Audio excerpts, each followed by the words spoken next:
Simmons here. Grillo here. Lorick here. Gavich here. Guzikowski here. Oldani here. Seifert here. Chandler here. And approval of minutes of October 22nd. Has everybody had a chance to review those? There are no questions, comments, corrections, motion. Seifert moves to approve the minutes of October 22nd, 2019. Chandler seconds. Roll call. Anna, aye. Simmons, aye. Grillo, aye. Lorick, aye. Gavich, aye. Guzikowski, aye. Oldani, aye. Seifert, aye. Chandler, aye. And item 4 is significant common council actions. Carrie? Council approved the following. An ordinance to approve a conditional use permit for a physical and occupational therapy clinic in a portion of the multi-tenant building, Building C, on the property at 140 East Rawson Avenue. An ordinance to amend the official map for the mapped unimproved rights-of-way affecting the properties at 819, 819R, and 901 East Drexel Avenue in Section 16. An ordinance to amend the conditions and restrictions in ordinance number 2911 for a conditional use permit for a community-based residential facility with a capacity of at least 9 but no more than 20 persons on the property at 7801 South Pennsylvania Avenue. An ordinance to repeal and recreate sections of the municipal code regarding places of assembly and religious institutions. A resolution opposing the development of a postal service processing and mail distribution facility at 2209 East College Avenue, 6405 and 6469 South Pennsylvania Avenue, 2000R East Birch Drive, 1900R East Poplar Drive, and 1920A East Rawson Avenue. And approved a resolution approving the Tax Incremental District Number 12 Finance Development Agreement with Highgate Development. Mr. Mayor. Thank you, Carrie. Gets us to new business in item 5A, which is a review of a request for Eastbrook Preserve LLC to rezone some properties at 9343, 9352, 9357, 9365 South Arbor Creek Drive, 9349 South Nicholson Road, and to remove some portions of the flood fringe district. Carrie. As this decides and wants to play nice. There we go. So we're talking about the properties that are highlighted in red on the screen. The rezone is really to remove those portions of these properties that were affected by the flood fringe that has now been removed through the FEMA process through a letter of map revision based on fill. So since that has been approved, staff has reviewed it. There are no objections to it. Again, it's been approved by FEMA. It wasn't anticipated a letter of map revision back when whatever we were first talking about the preliminary plat. So the suggested motion in here is that the Plan Commission recommends to the Common Council that portions of the properties at 9343, 9352, 9357, and 9365 South Arbor Creek Drive and 9349 South Nicholson Road be rezoned to remove the FF flood fringe district after a public hearing. Mr. Mayor. Thank you, Carrie. And again, I believe this is just part of phase 2 of that Brook Preserve. Well, it's portions of phase 1, which are on the screen right now. So it's specific to 4 outlots. And the next item on the agenda will talk specifically about those outlots. And then in this rezoning exhibit, it's for that portion that's hatched on the corner. And that's for phase 2. Our phase 2 is actually going to be considered addition number 1, just to get the nomenclature correctly in the minutes. But this will be brought to the Plan Commission potentially at the December 10th meeting. And that's, again, for the second phase or addition number 1 of the existing subdivision. The applicant like to say anything, or you just want to wait and see if there's questions? Okay. Open it up to the commission. Nothing, Chauncey. Fred, how about you? Anything tonight? I'm just curious about the DNR. Is there anything that the DNR has to get involved with? So with wetlands, the DNR is obviously involved, but the way that the floodplain regulations within the state of Wisconsin and within our city work is if you go through, actually it's probably nationwide, but if you go through a letter of map revision based on fill and that's submitted to FEMA, that automatically, or through our local process here based on the regulations, that gets adopted, and DNR has I don't know. Tony, do you want to help me out with how this? Name and address, please. Dave Tanner with Korndorfer Homes. That's okay. Tony's our engineer. As Carrie had mentioned, this was a planned change for the rezoning, and in this case, the CSM for the lots in Phase 1.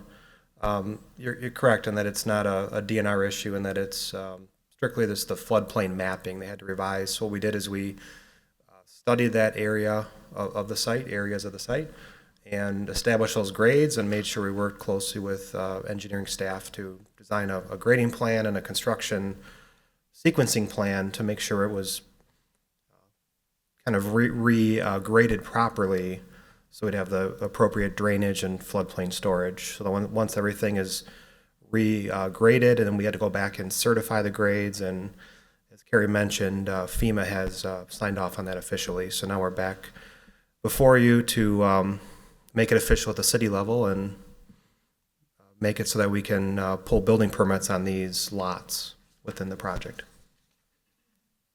It's basically just regrading the property to fill in some of that fringe area.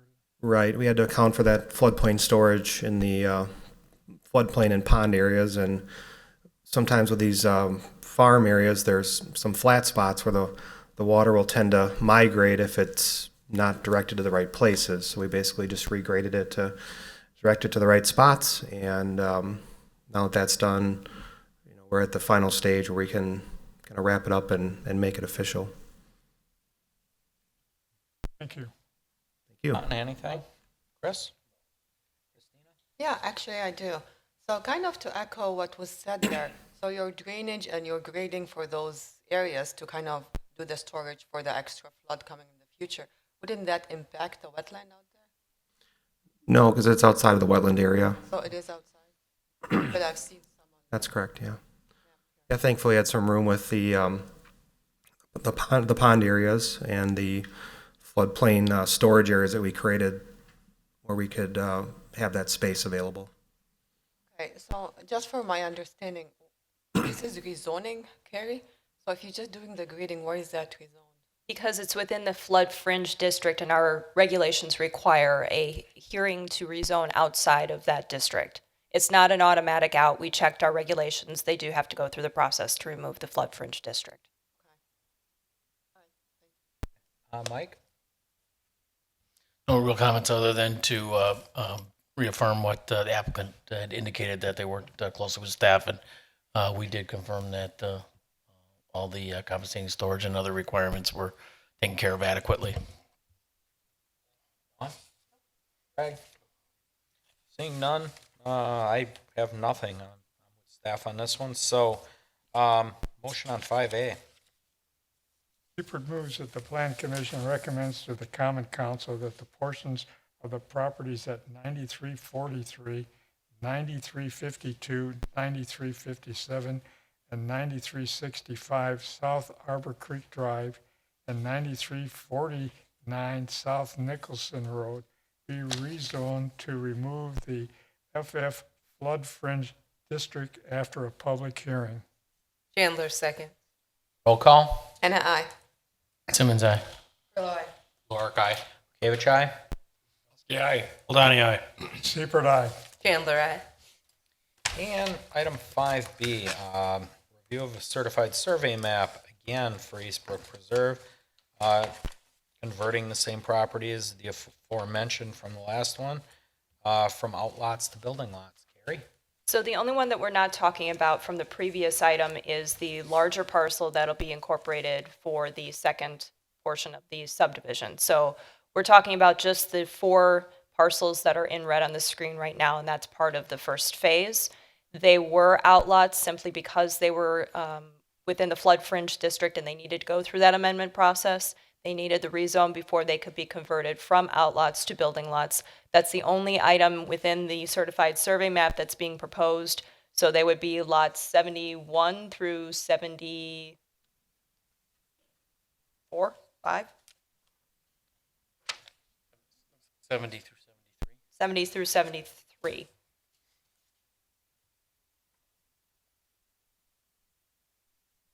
And that's, again, the only change is to reflect that the flood fringe has been removed and that these lots are no longer outlots but building lots.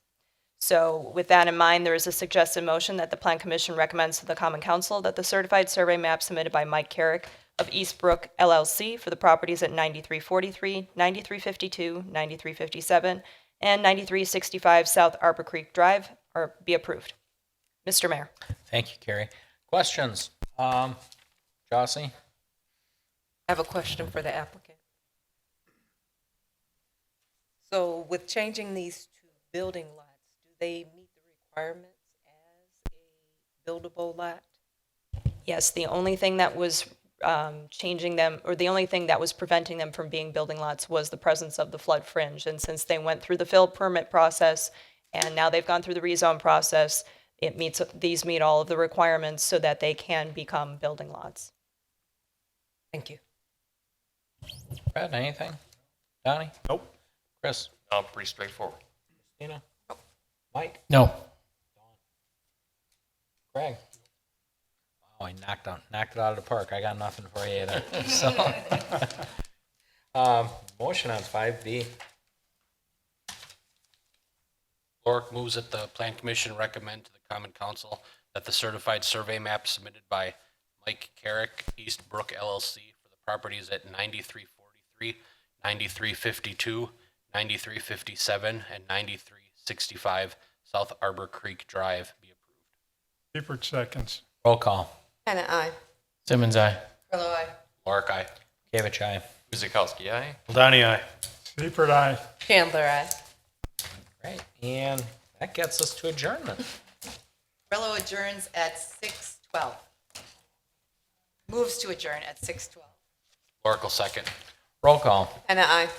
Simmons, aye. Trillo, aye. Lorik, aye. Gavich, aye. Guzekowski, aye. Donnie, aye. Seifert, aye. Chandler, aye. Again, thank you to staff. Tim, as always, thank you very much for the graphic work. That's all we got tonight. Very short agenda. So, good night to all. Thanks for streaming us in.